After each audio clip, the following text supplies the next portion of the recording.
On today's episode, Mike talks to Ryan about brewing a Belgian Single, the lawnmower beer for monks. Cheers.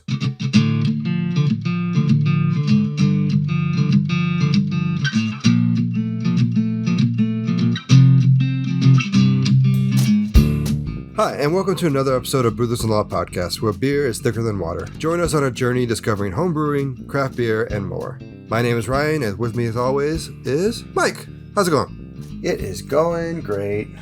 Having a good day today. And we're only halfway through it. And only halfway through it. Yeah, well, it's Friday. Well, technically it's Saturday for me, so. Yeah, well, lucky you. It's Friday, and me and my eldest daughter, my 2-year-old, have been visiting Grandma today. And she's now off work, so napping like an angel. Now she's napping, hopefully. Hopefully still, yes. Yes. So as we mentioned in the intro, we are going to be talking about a beer you brewed, a Belgian Single, which you called Daily Bread, which I think is a great name, just overall. But before we dive into that, we're talking Belgiums. We are. So I want to ask you for our first sip, besides beer, what is your favorite Belgium thing?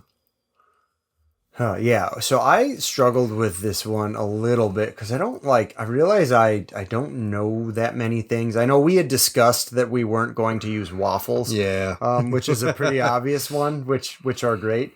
And I've never actually had like Belgian pommes frites. I don't even know if I'm saying that right, but they're supposed to be... Those are the fries, right? Yeah, they're supposed to be like super good, but I've never had them, so I don't know. So what I'm going to go with, this is a slightly cheating answer because I'm pretty sure it was actually made in Hollywood, but there's a fairly under the radar movie called In Bruges that has like Colin Farrell and Ralph Fiennes in it. And it is one of my favorite movies about of all time. And to quote like literally the intro from the movie, Colin Farrell's just like, "Where's Bruges? It's in Belgium." And it's like kind of a funny, like recurring thing in the movie. And it looks like a beautiful place. I really want to go there. I do too.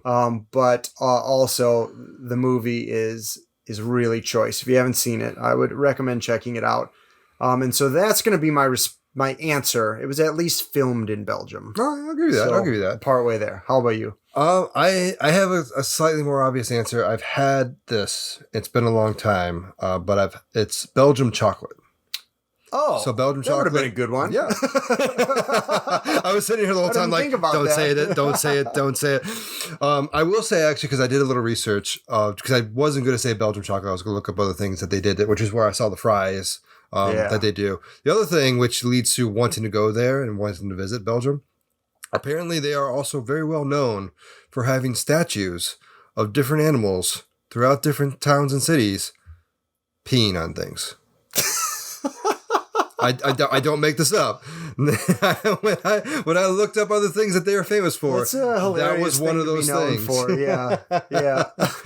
So, like I can almost like just imagine that like one sculptor like just made one as kind of some sort of ironic joke, and then it just caught on, and like all of a sudden, next thing you knew, there were 70 of them across the country, and he's like, they had dogs, they got pigs, exactly they got a bunch of different animals doing it. That's hilarious. So I do want to go really because of that. Yeah, I would love to go to Belgium. Like there are so many. Like there are very few other countries with as rich a brewing history as Belgium. Because not just like the Trappist style, like what we're going to be talking about today, but like all the sours like Lambics and Flanders Red and stuff, like they just have an incredible brewing history, but also just, they have some towns that are just look absolutely like beautiful, like historical Europe. It sounds like they have some, really good cuisine there too that, I haven't really experienced. So yeah, it'd be cool. Someday, once everything calms down a little bit. Once everything. So I'm gonna hand this over to you. Okay. Real quick, do we have any listener feedback? I just looked. There's some that I want to save for later because it all kind of ties together. I see. Okay. So we'll save that for another time. So. Gotcha. All right, cool. Well, but points to me for remembering. I actually was very surprised. I wasn't gonna. I literally just pulled out my phone because I almost forgot. Yeah. And I looked through. I'm like, we'll save these for another time. Nice. And then I was half expecting you just not to remember, so I'll just go through it. Okay, well, that would figure. Yes. Okay, well, yeah, so let's start introducing this style. So according to the BJCP, the technical name for this style is a Trappist Single, or I guess unless you're Trappist is an appellation that denotes like that it's made by Trappist monks in a monastery. You know, that they are the ones making the decisions, and like it also, there are all these things about like kind of where the proceeds go.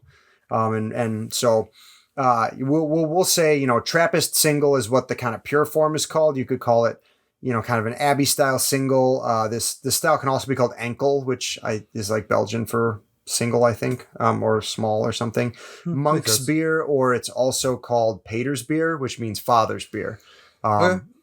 Which I loved that name. So that was the one that I went with. So broadly speaking, so Trappist beers from Belgium are very well known and are considered some of the most complex and kind of artfully crafted beers in the world. Not everybody likes them, but they're generally accepted to be like, have these explosions of really unique flavors and you know, surprising drinkability, high alcohol, you know, kind of the sort of Citizen Kane of beer styles in a way, you know, to borrow that like way overused phrase. So these, you're probably familiar with these if you are a craft beer person, because they have definitely caught on in American craft breweries. Like New Belgium makes a very widely distributed triple. Would, yes. They have maybe the most widely distributed triple that I'm aware of, and it's very good. And so basically, when you're talking these styles, these Trappist styles, one of the defining characteristics is this really expressive yeast character. So they're going to have all these kind of fruity phenolics. There's going to be this sort of kind of banana clove sort of flavor. Okay. Similar to what you'd get in like a German Hefeweizen. I was going to say, yeah, Hefeweizen. But there's also all this other flavor going on, this sort of complexity of like spices and fruits and that Belgian yeast character. I know, like for Haley, that's the break it thing, you know, so it tends to be kind of a make it or break it thing. You either really like this character or it's sort of a turn off. Yeah. But these styles also tend to be higher alcohol. Again, like lots of flavor, but usually not heavy, surprisingly drinkable and kind of dry and refreshing. So the most famous of these styles are the Dubbel and the Trippel. And so, you know, again, you may have seen these in stores. You are probably more likely to see them at like a local craft brewery, especially if you were into beer like 10 years ago. They were really big. Yeah. About a decade ago. And they go higher too, then, don't they? Yeah. And then there's the style that's either called like quad or like technically the BJCP will call it either dark Belgian strong ale or golden Belgian strong ale. So basically, yeah, like there's kind of a ramp up. The triple is usually around 8 to 10%. The double is, I don't know, 6 to 8, something like that. Yeah. And then anything, the strong ales kind of range anywhere from like, you know, in the 8-9 range, like way up to like 14-15. I think I still have an Armageddon. Oh, yeah. Away. Yep. Which just went from Dragon Mead. Yeah. And so you can, so obviously you could sort of work your way backwards and go, okay, well, there's a triple, there's a double. Is there a single? And generally speaking, most people aren't really familiar with the single style, but it does exist. So the Trappist Single is less well known, largely because it's rarely exported from the monasteries that it's made in. I was going to say, I never knew there was a single until you actually brought up making this beer. Really? Yeah. Yeah, never knew. I knew everything above double and beyond, but I didn't know there was a single. Yeah. You know, to be honest, I was just like, I was in like my brewing app that I used at the time. It was that app called Wort that I used to have on back when I had my Pixel.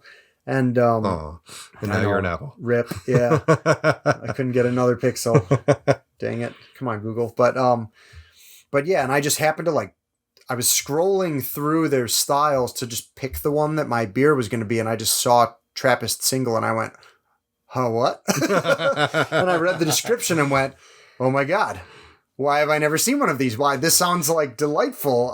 You know that I'm a huge fan of Belgian beers, but sometimes the high ABV, you know, sometimes they're just not right for the occasion, you know? No, agreed. That's usually what I do like a good Belgium, but like that's usually the reason I don't drink one or get like a growler of one is because I have a growler of this. Cool, it tastes really good. I have a growler of this. I have to work tomorrow still. Right. Yeah. So I actually have a book called Brew Like a Monk by Stan Hieronymus. It's kind of considered like it reads easily. If Belgian brewing history is something that interests you, it's like a nice breezy read, but it also kind of serves as like a reference book for people who want to learn more about the style. So I grabbed a few quotes from it. So one of like the most talked about, I guess, single styles in Belgium is from the Westmalle Abbey, and it's called the Westmalle Extra. And this is what Stan Hieronymus had to say about it. So the brewery produces a monk's beer extra once or twice a year, calling it a Pils of high fermentation. High fermentation meaning like an ale versus a lager. Mm-hmm. Brewed with only Pilsner malt, Extra reached an apparent attenuation of 88%, which just means that it's, most of the sugars get eaten up. It's quite dry on the finish. Okay. So with its dry finish accented by a solid hop punch, packaged without a label and 5.3% ABV, Extra is reserved for the monks at Westmalle and Akel, but some bottles show up at beer festivals or otherwise sneak out of the brewery. So I think that quote I'm sure the bottles sneak out of them. Yeah. So in the bottles. It's interesting that quote kind of tells us a lot of what there is to sort of know about this style. One, it's way lower in ABV. Yeah, baby it's brother. Almost, he calls it almost, he calls it like it relates it to a Pils, so like a Pilsner style beer. So we're not, we're talking sort of a light drinking beer and solid hop character. And then it's reserved for the monks. And he talks about this also when he's discussing the Westfalen Blonde Ale. He says the monks may drink it with their lunch. So this is, basically, I think craft beer and brewing.com called it like lawnmower beer. Yeah. It's basically Trappist monks lawnmower beer. So it's not, they, contrary to popular belief, they don't normally drink these higher ABV styles that they make and sell. They subsist on this lower ABV stuff like for sustenance, but it's still really flavorful and it's kind of got a mystique because it doesn't tend to leave the abbeys. Yeah. So there's another one too. So again, about the Westfalen Blonde, he says the blonde packs a hop punch worthy of being brewed within sight of hop holes. And then talking about the Akel Blonde, this was modeled after the Westmalle Extra. He, and I quote, Brewer Thomas described the blonde as suited for walkers and cyclists, both of which are popular activities for Akel visitors. He used only Pilsner malt, hopped the beer with Kent Golding's Hellertau, Hersbrucker, and Satz in 5 editions for an estimated 33 to 37 IBU. So, which is just for reference, that's pretty high for a Belgian beer, especially for that ABV range. Well, I'd say 30 even in general is pretty low. I mean, yeah, it's pretty low between like a lager and an IPA. So I was gonna say like hoppier IPAs will fall in the 30 range. Like if you look at, I thought it would be more in the 50 range because I know Two Hearted is 50. Well, but sorry, not IPAs. Excuse me. Okay. Hoppier, more hop assertive lagers. Is what I meant to say. Will fall in the kind of 30 to 40 range, and a lot of it scales based on ABV, right? So but yeah. So basically, we can kind of see like some general traits. So a fairly Pils malt was mentioned a couple of times. Mm-hmm. Low ABV, and every single one of these descriptions mentions it being noticeably hoppy. Mm-hmm. And so we're not talking, these are noble hops, so we're not talking like citrusy, but we are talking like more bitter, which will kind of accent the crispness, and then that sort of like floral, spicy, herbal kind of noble hop character should be way more noticeable in these than other Belgian beers, which are way more malt focused with almost like no hops. Okay. Or no noticeable hop flavor. Yeah. I should say. Yeah, I was gonna say the doubles and triples and even a couple quads that I've had.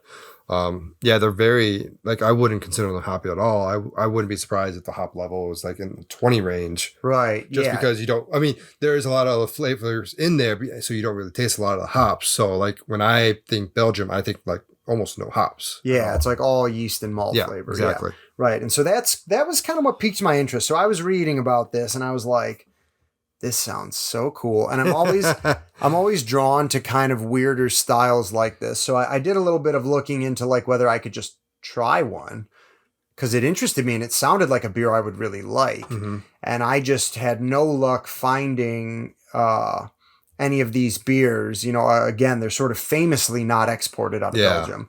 Yeah. And at least I looked online and saw that there are some examples that American craft breweries make, but I've never seen one around here. Yeah, I was going to say, we always talk about Dragon Meat, but they do a lot of different Belgian beers in different ways, but I don't think I've seen them do a single. Yeah, I've never seen them do a single. Because they always have the triple, they have a double, they have a honey version, they have a hoppy version, and they have a Belgian dark pale ale. Yeah, like that's the one I haven't seen is probably the single. And so make that. So that was about the point when I was like, all right, I got to make one of these. Yes. Plus, I love Belgian beers, and since Haley doesn't like them, I'd avoided making them because I thought it'd take me forever to get through the keg. We bought a keg of Final once, Final Absolution from Dragon Meat, which is a triple for those that don't know about it. It's a phenomenal beer, but like I would do the thing I was describing. I go, it's not a triple kind of night. I want something a little lighter, you know. I'm not, or you know, I want to have 2 or 3, so I'm not going to have a triple because that's going to like set me back 3 beers. I was about to say that negates every workout you did for the week. Well, yeah, I don't tend to worry about that. I work out so that I can negate it with but beer. 3 of those is like 3 workouts in one day.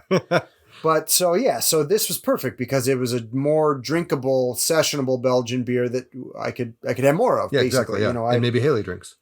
No, she doesn't. Okay, you tried. Yeah, I did my best. I believe, and we'll get to kind of my experience with the beer that I brewed.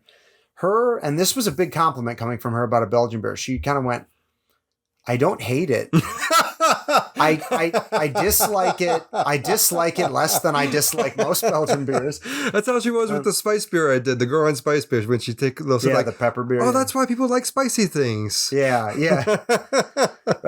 All right, so real quick, let's just dive into the kind of the BJCP description, some numbers here. Yeah. For numbers people. So we're looking at 4.8 to 6%. So we wouldn't call that a light beer per se. It's more of like a standard strength beer, but by Belgian standards, it's a light beer. Mm-hmm. You know, you can be sub 5%, and that's exceedingly rare for Belgian beers for the most part. I'll also point out for brewers, we're looking at a final gravity of 1.004 to 1.010. So for those that aren't brewers, that basically means a very dry finish. Mm-hmm. Most of the sugars should be eaten up. Very little residual sugar in the beer, presumably resulting in a drier, crisper finish. Lighter finish. I actually don't know what that meant. So, and then 25 to 45 IBU, which again, high compared to other Belgian styles and kind of in relation to the ABV. And then 3 to 5 SRM, which is a measure of color. Very light color, yeah. Yeah. So 3 to 5 is like, you know, not quite straw, but like basically yellow to like pale gold. Yeah. I think the key sentence is just 5 words: fruity, hoppy, bitter, and dry.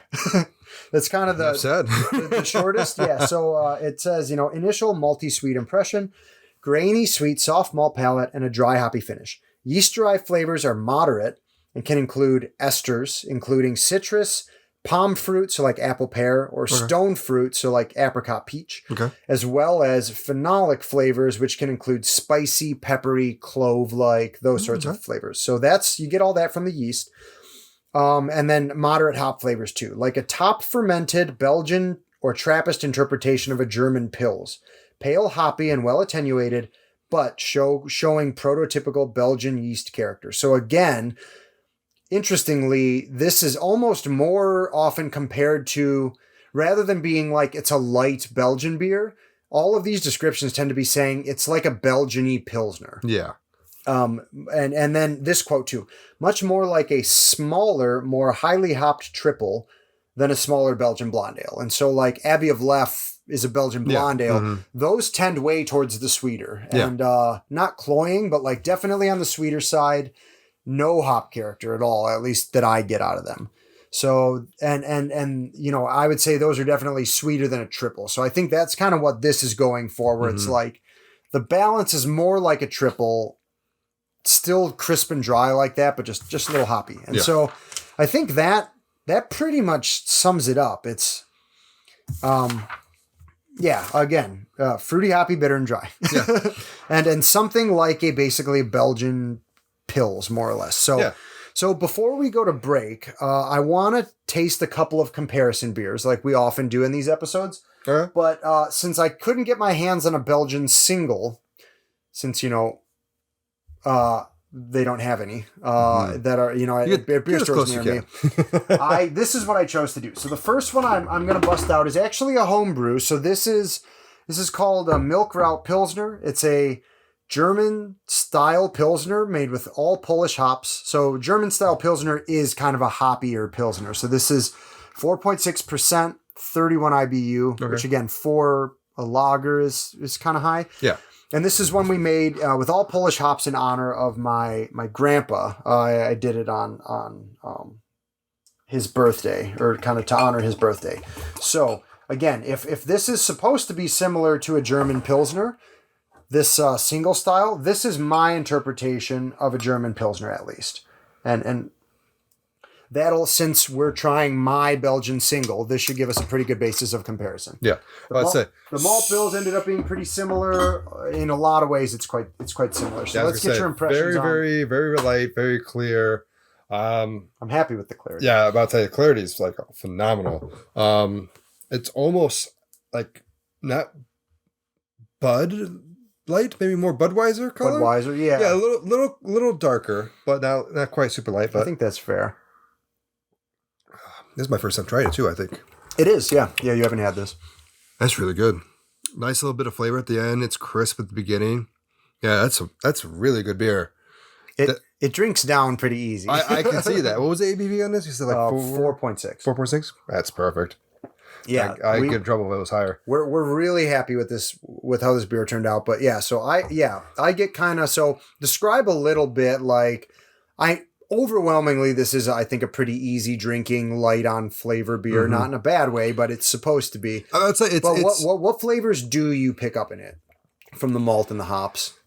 Why are you gonna put me on the spot like this? I mean, I definitely get a nice, like, clean malt flavor to it. I'm not sure exactly what it is, but it's definitely a very clean, crisp malt. Like, it's there. You can definitely taste the malt that's there, but it's not like a biscuit where, like, it's you feel a biscuit when you have biscuit malt in the beer. Yeah.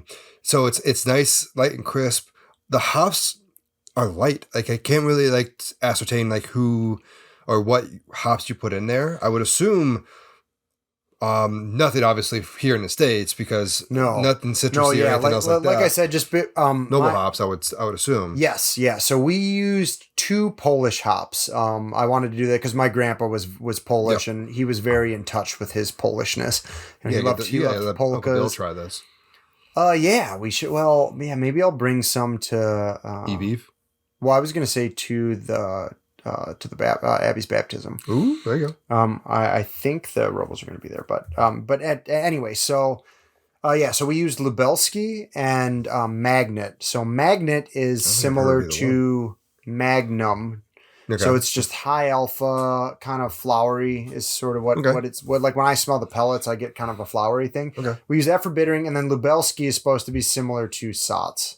Okay. So kind of, I like Satz a lot too. And I like the kind of spicy thing that it has going on. But, and it's funny because for a, like this has 2 ounces of like late hop additions. So, but noble hops are just so subtle. So for me, I don't really get a ton of, I on the nose, I get a little bit of like a flowery floral thing. Yeah, I definitely get that. But in flavor, it really, I don't get much either. I think it mostly just, I can convince myself I get a little bit of a flour thing, and I think mostly it just kind of crisps up the finish, having the higher IBU. This is, and I'm not bashing Budweiser. I do love me a Bud Heavy.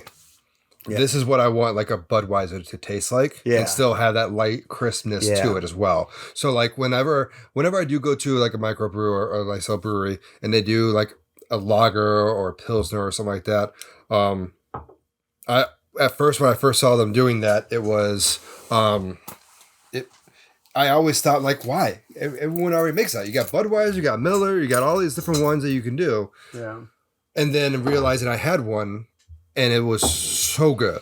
So good compared to like a Budweiser. And again, I love Budweiser. It's a great beer. Yeah, I'm really happy that craft lagers, this is turning into a bit of a tangent, but like I'm really happy that lagers, like light lagers, are becoming a craft thing. Yes. Because I've had some really good ones. Hey, I don't know if you watch Brooklyn Nine-Nine. Teddy's got to have his pills. Okay. Yeah, very good. Okay, so we got, what's the next one? So moving on, we are now going to try a triple, which is the other, again, this BJCP says more like a smaller, more highly hopped triple. So we are going to try the Chimay 5 Cents, which is their triple style beer. Okay.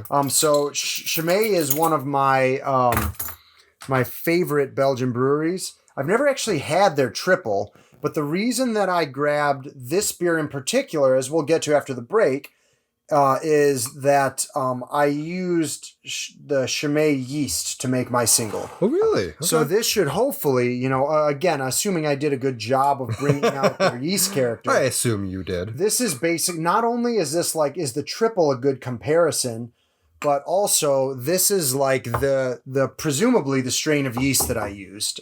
So we should be able to recognize some similar flavors and similar like character on the nose. So I will say it's not as clear, but it's not dark either. I haven't had it in the fridge for very long. This was not like cold stored. It's definitely a triple. Oh, it's definitely a triple. Yeah. For those who don't know, it's definitely got a sweetness to it. Yeah. I've made a triple before, and the way I made it, if I remember correctly, there was some biscuit malt in there, but we put. I do feel like I get a biscuity flavor here. I think so too. I wonder, like, it's possible this is like a slightly old bottle too, so we might just be tasting a little bit of age on it as well. Maybe. That can also give, like, what I at least experience it as kind of a sweet biscuity sort of a flavor. But I mean, I definitely get the kind of banana and other. I would say I get banana, but I also get some of those other fruits. Like I would say probably more towards like stone fruit kind of flavors for me. The kind of peach apricot more than the apple pear. Yeah.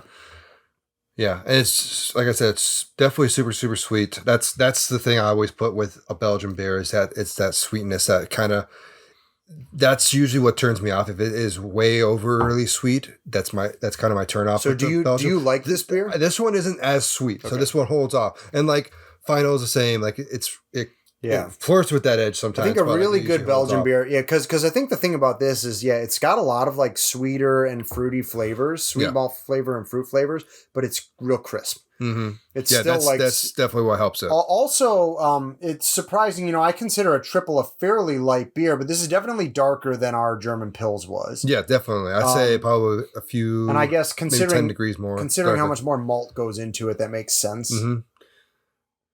I will say I just looked at my Belgian recipe, and I won't give up too much of it because I'm not allowed to. But you got Pilsner and Munich in it, and then a crap ton of candied sugar to go into it. Interesting. That actually Pilsner and Munich is what was in the Pils I just poured for you. Oh, really? Okay. It was I think it was just a half pound of Munich and then all Pilsner malt. Okay. Pretty simple. Obviously, in a triple, you'd have more of both of those. Probably. Yeah, I think there was a decent amount of them in here. Yes. So anything else you wanted to say about the triple? No, I think it's a great triple. It definitely has. I do agree with you having the pear and apricot flavor feel to it, and I definitely get this with Oberon a little bit too. I think it's like spicy yeast character. I almost experience it as like a tingle on the top of my. I know. See, I feel it more right in the back of my throat. Actually, really, like a tingly sort of feeling. And I like think, it's the bubbles are just like there. And part of it I'm sure also is like the high carbonation, because Belgian beers normally are pretty highly carbonated, but there's something about there's like almost a sensation more than a flavor that I get from like spicy yeast character that I feel like I get here as well. Yeah, no, agreed. All right. Well, should we take a break and then we'll discuss my recipe on the back end? Yeah, let's definitely hear from a few of our fellow podcasters out here on 6.5, and we'll come back. Till then, cheers. Cheers.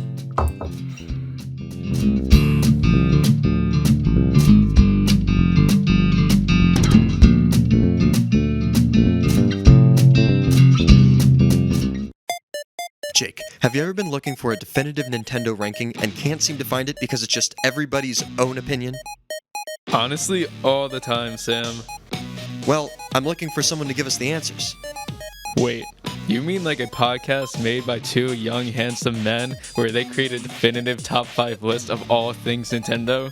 Should we just do it ourselves? Yeah, that sounds fantastic. Let's give it a shot.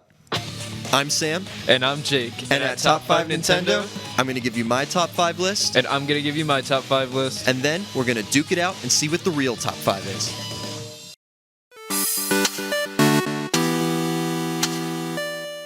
Welcome to our new podcast.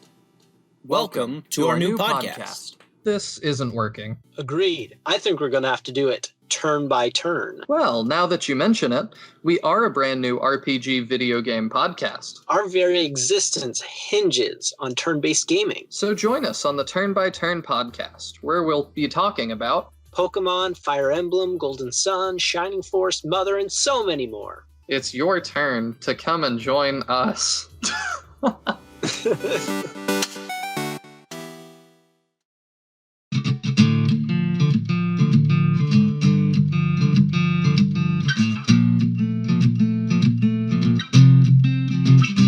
All right, and we're back. So, Mike, you have teased this beer, you have taunted me with this beer, you have given me what you claim it's similar to in 2 different beers. Tell me, Let's and talk give me about this beer. the thing itself. Yes. Okay, so I decided to name this beer Daily Bread Pater's beer. First of all, I just think Pater's beer sounds like really cool. I know it does. It's a sweet name. And also we did a 6-pack as a gift for our grandfather on Father's Day. So calling I remember that, yeah. And we had it on tap at like a family gathering we had at our house on Father's Day. So it just made sense. That's when I found out the name of your brewery. That is when you found out the name of our yeah. I don't think we've announced Have we it. discussed that on the show? I don't think we have. Oh, I don't know. Have we? I don't remember. Yeah. Well, yeah. So. Well, those were some of the comments actually I was hiding because there were some. I did put a poll out there. Oh, did you? Yes. Okay. Well, yeah. Sorry to burst everyone's bubble then, but we named the brewery Newton Family Brew Works, which is perfect. And your design, especially the bottle cap designs, are really cool. We'll have to post one up at some point. Yes. Actually, the picture for this episode should have the logo on there somewhere, I think. Good. But yeah, so we named it Daily Bread because lol, it's like the sustenance beer that the monks drink every day. So first of all, I want to just do some shout outs to again, like I do for many of my styles or my like first brews. I referenced Craft Beer and Brewing's Make Your Best article for this style. That one was by Josh Weichert, as well as Candy Syrup Incorporated's Westphalettrin 6/Blonde Clone recipe. So Candy Syrup Incorporated makes these if you go to the homebrew store and buy Belgian candy sugar or Belgian candy syrup, you're probably buying theirs. And they have a really sweet website with a ton of really good clone recipes for different like famous Belgian beers. Nice. Not just like Trappist styles, but also like Flanders Reds and like they have like a Baltic Porter and like some kind of wilder ones that all use they all use their sugar, but it's a cool website. So yeah, recommend checking it out if you're looking for Belgian recipes. So what I decided on was 8.5 pounds of Pilsner malt, and then I did 1/2 pound of biscuit malt. So not a ton, but I didn't use like floor malted or any kind of like especially like fancy Pilsner malt. I just used what I normally use, which is Avantgarde's. It's like German Pilsner malt. So I wanted to add a little bit more malt flavor. And then to kind of balance that out and dry the beer out a little bit, I also did half a pound of Candy Syrup Incorporated's Simplicity Candy Syrup. Yeah. So Simplicity is there. It's like clear. It's not cooked at all because, you know, you can get the really dark caramelized ones. This is like their clear one. So half a pound of that. Candy Syrup Incorporated, if you would like to sponsor the show in... I'll say we're gonna add this to our bingo card now. You're right. But so then for hopping, I used 0.4 ounces of Magnum at 60 minutes for bittering.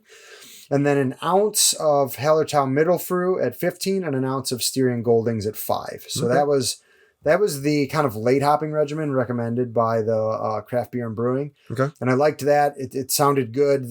That kind of 2 ounces, one at 15, one at 5 is exactly what I did for the German Pils. Okay. It's for reference. So it should kind of similar amount of hopping. It comes out to 5.3% alcohol, 36 IBU, which again is not terribly bitter, but it's on the higher end.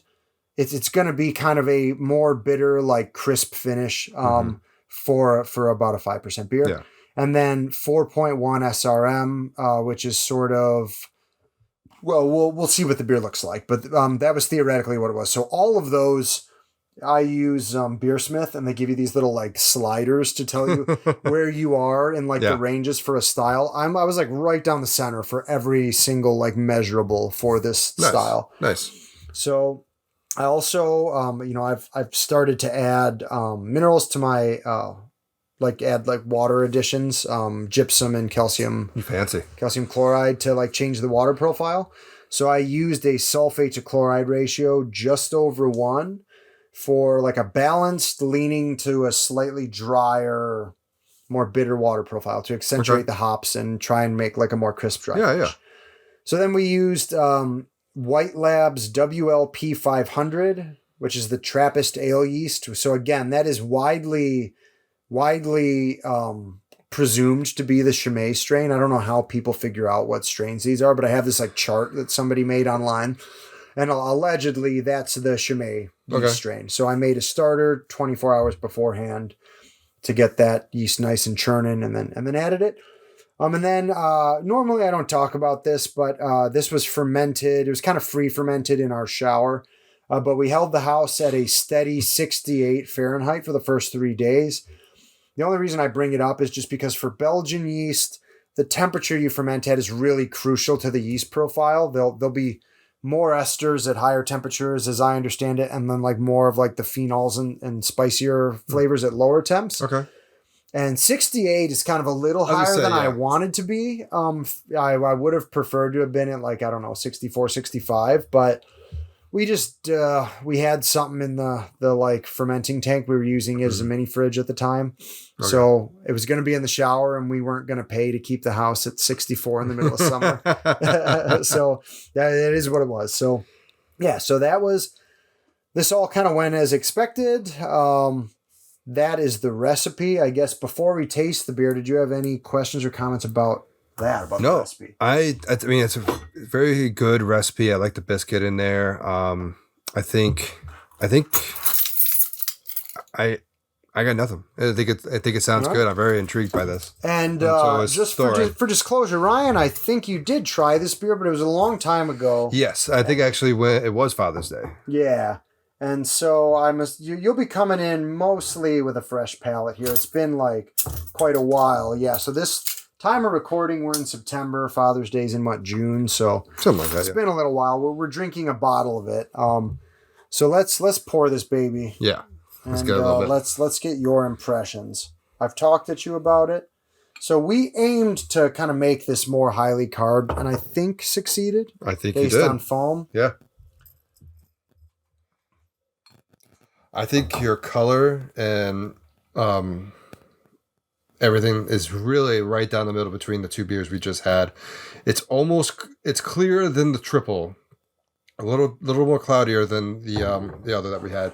But I think the color is a nice balance between the two beers. Like the triple was a little darker. It is kind of right in the middle, isn't it? And like you said, definitely carbonated.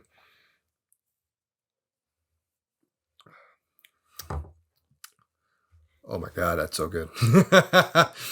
You get like right at first. It might be just because I still have the triple in my palate right now, but I think you feel that sweetness about to come in, and all of a sudden just kind of chills. It calms down a little bit and dries out, and it just refreshes right after that. I think that's that is definitely the lawnmower beer for monks. If I was a monk and I had to if you were mowing a monastery yard, yep, that's what I'm gonna have right there. Yeah. Now I'm not super happy with how clear this beer is because it's been sitting in the fridge aging for a while. But I did knock the bottle over on the way here, so I may have kicked some stuff up. But the sediment. Yeah. So another funny thing to be self-disparaging for a second, if I'm going to critique this beer. I think part of this just comes with the territory of it being lower ABV, but I noticed that Chimay Triple had a lot better head retention than this beer does. You know, that had like a thick frothy head. This one's it started off strong and then it foams and then it sort of goes away. So I don't love that. Yeah, I get the sweetness up front. What sort of, if you were to stick some kind of fruit flavors onto the yeast character, what fruits do you taste? I would definitely say not the same fruits as the triple, because triple definitely had more apricot flavor to it. This is not the stone fruit; it's more that palm fruit flavor to it, more crisp. Yeah. I think like an apple almost. Instead of I definitely agree. I actually, now that you say that, I get a distinct apple flavor that I never really noticed. Even say apple is just maybe it's a power suggestion. Maybe a little bit, but it's just like as I move Thorn way, it's just that feel of an apple, like that crispness. Yeah, not even like a taste of apple. It's just that feel, like when you bite an apple, you get that like effervescence of like, whew, this is refreshing. This is like almost life-giving. It's like, boom, let's go. I'm ready to go and take on the rest of mowing the yard of the monastery. Yeah. Then, so now I definitely get what on my first sip, usually I don't notice it as much afterwards.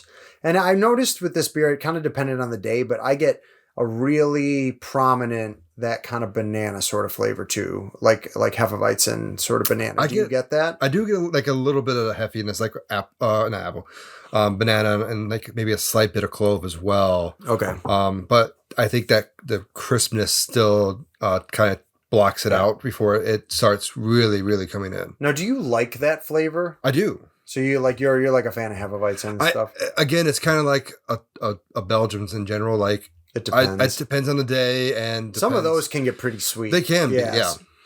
So it's balanced. So you don't want to be overpowering with it. Like, what was it, the Monkey King? I forgot who makes that one, but like it's super Victory, like I think, super just like bam in your face. I don't know if I've ever had that one. That's actually Rich had it.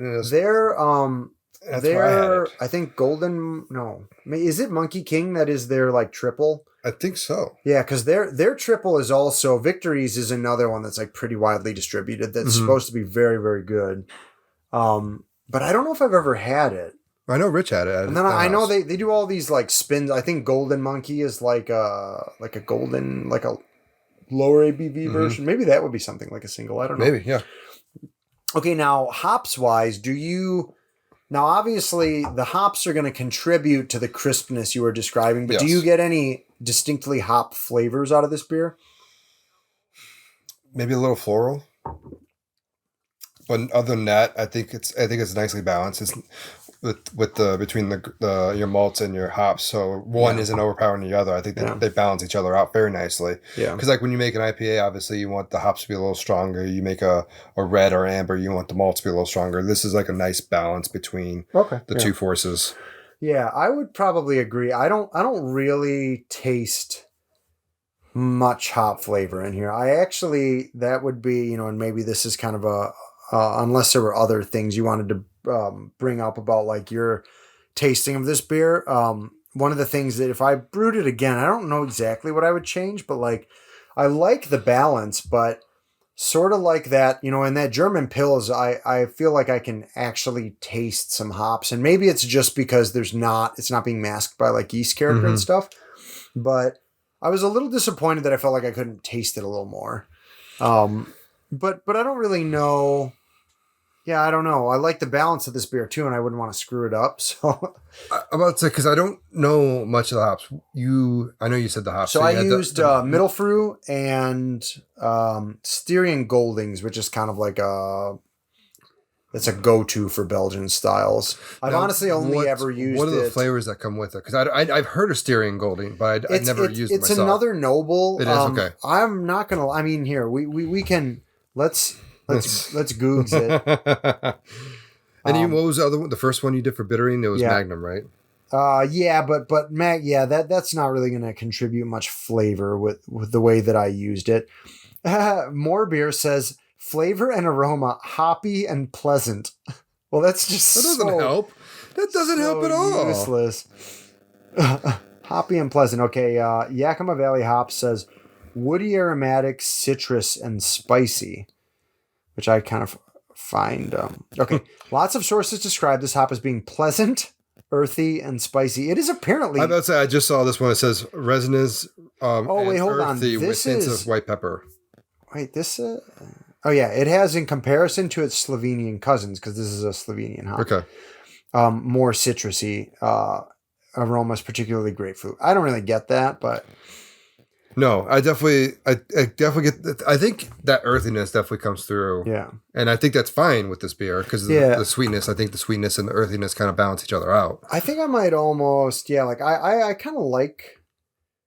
I wonder. I've considered maybe using Saaz next time. Well, actually, I like the one thing I did see is that Saaz is kind of a relative to it. Is it? Okay, yeah. Because when I was looking up, one of the things that actually came up was this versus Saaz. Oh, okay. Yeah. So yeah, I considered that. I might do that next time. I'm not really sure. I might also add a little bit of like wheat malt next time, just to. Maybe just like half a pound, just to try and help with the head retention a little bit. Okay. Other than that, yeah, like I'm generally pretty happy with the balance. So I think I'd probably keep like the strength and the bitterness about the same. I'll probably keep the water profile the same. And I think I would try and ferment it a little bit lower temperature next time if I can, to rein in that fruit just a little bit. And I wonder if like maybe part of the reason that like we're not tasting the hops as much is just because I fermented at a higher temperature. So there were like a lot of fruity esters that were produced. Maybe do this in the winter where you guys can keep the house a little colder. Yeah. And it'll probably do a little better. We could, making it in the winter might be a really good choice. Or just make sure that the like fermenting fridge is available and do it in the summer. Either or. So if you, I guess, did you have any? We've both drained our glass. Did you have any final comments on this? No, I think this is a really good beer. I think this is. I know we said you should brew it during the winter, but it kind of wants to be a summery beer. It's a very summery beer. Yeah. Maybe what I'll do is like try and brew it sometime in the spring and just like let it mellow for a little bit and then like serve it up in.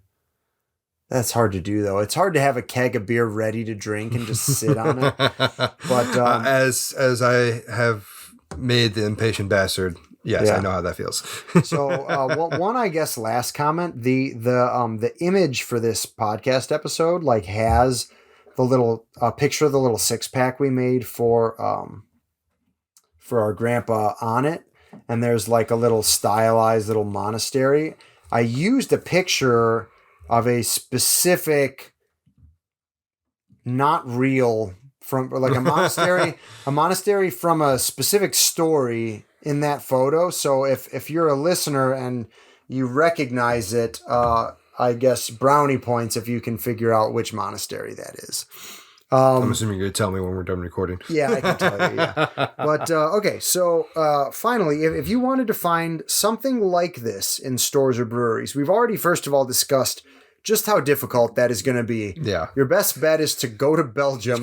Go find a monastery. And even then, it's still going to be pretty hard. You gotta talk to some bottles so they can walk out the door. But I know that if you go to West-Veleteren, which is like a bucket list thing for me to go to West-Veleteren, but they do serve they like bottle and you can get their blonde.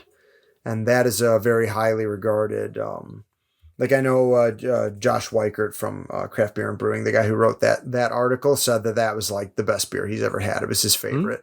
Even among their, like, the Westfalen 12 is really highly regarded as like one of the best beers in the world. But because of the hoppy balance and the refreshingness, he liked that one even better. So I know for a fact, if you go there, you can get theirs. But can you take it with you? Will the bottles walk out with you is the question. I think so, but I don't know. I've never been. But Ryan, like, what would you say if somebody wanted to try something like this, similar what would you recommend?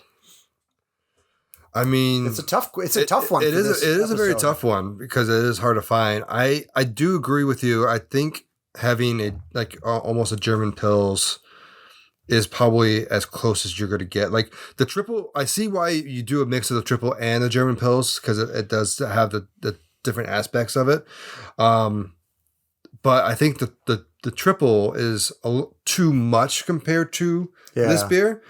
And I think it's easier I think it's for people who don't like Belgians or maybe haven't had a Belgian before, especially wanting to try a beer like this and then go into a triple or even a double are going to be like, oh my God. Yeah. And then go into German Pils, be like, okay, I like it. And then they can move their way through the Belgian line, maybe. Yeah, that makes sense to me because, the German Pils, like, that is also a kind of easy drinking, but kind of hoppier, crisp Pilsner style. Yeah.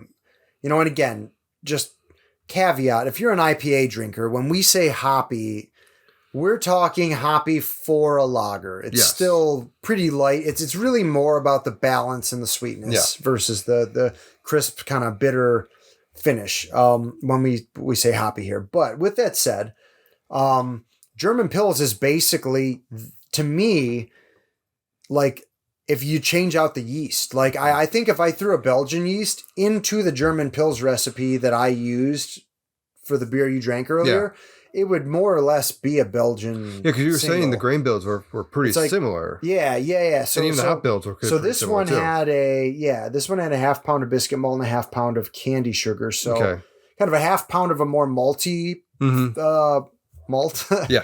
What? and then half a pound of sugar, which provides a really light flavor and like dries it back out.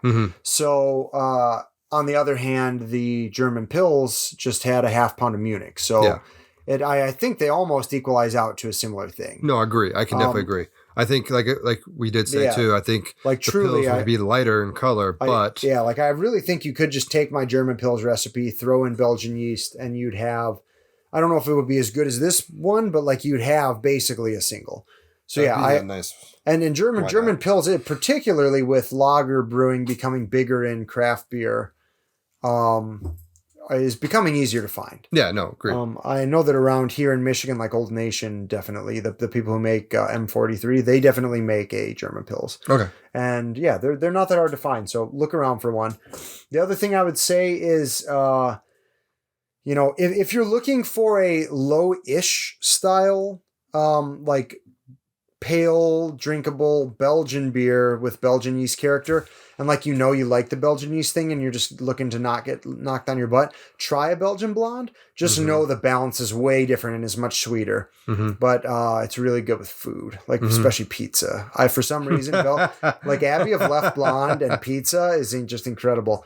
And then the other thing I would say is just look around online maybe and try and find some examples of a triple that is lower ABV, first of all, and maybe lighter on yeast character. So another option could be even trying to do a Hefe of some sort, a Hefeweizen. Oh, Hefeweizen's a good one too. Yeah, so a nice bridge. It's going to be sweeter, but it's going to be and the yeast flavor's a lot simpler, but that banana character is definitely there. Yeah. And that, I think, to me, is like the most make or break thing about Belgian yeast is like that character, that isoamyl acetate thing that, like, at least for Haley, that's what she, like, cannot stand about both styles, Hefeweizen and Belgian yeast. Well, she likes that's another really good call. And Hefeweizens also benefit from being kind of sessionable like this. They're normally pretty low alcohol, and you can put them back. Yeah, clearly as is bottle was gone quickly. Yeah. All right, cool. No, that's great. So there it is. I'm Yeah. about to say, stamp approval, I give you an A on this one. I think it's really, really good. I think it turned out, I don't think we've graded any of our beers this first time, but that makes this one the best. The best. The bar is set. It's the GOAT. I think it's really good. It's really easy to drink. You got flavor in there. It's a great beer. It's such a good beer. I wish I could share it with everybody listening right now. And I apologize that I can't. And that is sad. Sad for you. I know. All Sucks right, for you guys. If you would like to continue this conversation, you can find us on Twitter at Brewthers-In-Law. That's BREWTHERS in-law, all one word. Also, same spelling, brewthers-in-law.com on our website. And then in addition, if you would like to reach out to Ryan directly, there are many ways you can do that. Ryan, how can people reach out to you? So I am on Twitter on two different ones. So anything personally for myself is Rambo Kuhn. Anything that's related to brewing, it is Wise Old Owls Brew. Yeah. And I have made my trek into TikTok. I'm doing pretty well. I'm over 140 followers in like this couple months. I don't know what I'm doing right, but you're doing something right. I'm keeping up with these kids. Now, is your TikTok mocally, it's just kind of whatever, or is it like brewing? It is anything pretty much beer related. So like I just did one where I had to explain this trend to you because you won't know. There's a trend that with an audio file that says, "Oh, this Stone Cold." Yeah. Well, no, that we did that one too. But there was another one where we did. I did this where it's what your favorite whatever, and you can put in whatever you want says about you, and then like you put up examples, and it has like an audio track for you. It's like if you drink this, or if this is your favorite, you're a child. If you do this, you're a hipster, whatever. And I started doing that to do beer, and I interrupted it with an old school rock audio or video saying, it doesn't matter what you think. Because it doesn't matter. All beer is good. Drink what you want to drink. Yes. So very good. That was what I just did. And I do a lot of them with, like I take a fictional character and I put in what they would drink. So like I did Gandalf, Magic Hat number 9. You know it's what he drinks. So, but I started doing a bunch of those videos as well. So it's pretty fun. I believe canonically he drinks red wine and tea. Those have both been confirmed. I think it's brandy, actually. Was it a brandy? Or does he do brandy too? I think it was brandy in The Hobbit. Well, no, like a tiny little. He takes some red wine. Well, that's just because it's a dinky little Hobbit. We digress. Yes. So, anyways, yes, I am on TikTok. So you can check out some videos there or reach out to me there as well, and of course, Twitter on there as well, on our regular website. And when you do reach out to us, you can talk about what's your favorite Belgium thing as well. You can let us know. There's surely stuff we missed. I'm sure. We're like those fries apparently. alone. Like I've heard those fries are good. You can just tell us those fries are good because you had them. And I know there's some other weird things. Like I saw really weird things when I was looking up other things as well. So let us know. Peeing statues. Weird. Not as weird as that. I think that was the weirdest. That's the cap. Yeah. So also make sure you go and rate us wherever you're listening to podcasts, whether it's Apple, Google, YouTube, wherever. Leave us any comments in there as well. We'll definitely read out to those as we get them. But I think that's the end of this episode. I think we need more beer for our next one. All right. Do you know how to say cheers in Belgian? Siri, can you tell me how to do that? No? Okay. My Siri never works. Hey, you know what? Ignorant at the beginning of the episode, ignorant by the end. There we go. Cheers.